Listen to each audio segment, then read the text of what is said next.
Forgiveness in the Greek New Testament is the word charizomai. Charizomai. I don't care if you can say it or not. Just listen to me say it. Charizomai. Any student of the Greek New Testament would have there would little light bulb that would go off on their head when they see that word. Charizomai. Do you know that the word for grace in the Greek New Testament is charis? And that sigma changes to a zeta oftentimes, depending on what comes after it. So charizomai, forgiveness, is impregnated with a foundation of charis, grace. And so forgiveness is understood through the picture of grace. Doesn't that change the way that we understand whether forgiveness is earned or freely given? You see, Paul defines this model for us in verse 13, doesn't he? Forgive each other. How? As the Lord has forgiven you. Does our God's grace, does his forgiveness toward us come as earned or freely given?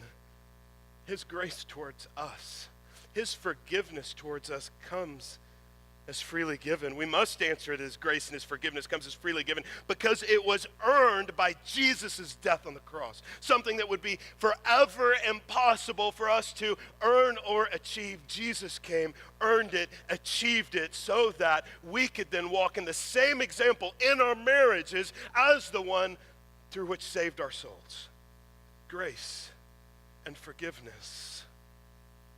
Remember that we've said marital intimacy is the journey of enjoying God together as two who are fully known and fully accepted to him and each other. And we saw last week, and we again to see this week, that marital intimacy is a picture of love, but it's fractured by all of these things that become it. Like last week, it was shame, it was deceit, it was fear, it was selfishness.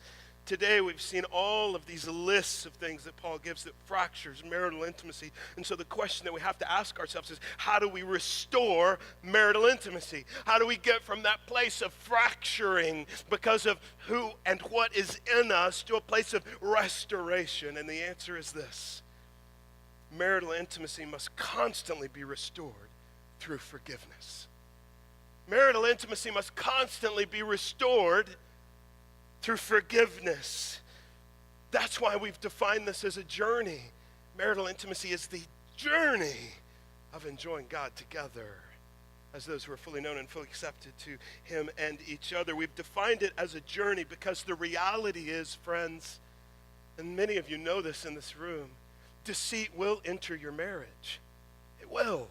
Yes, sin is powerless over us, but we're still in the battle of defeating the temptations as it arises in our life. And so deceit will find its way into your marriage at some point. Shame will find its way. Selfishness will probably already today found its way into your marriage in some way.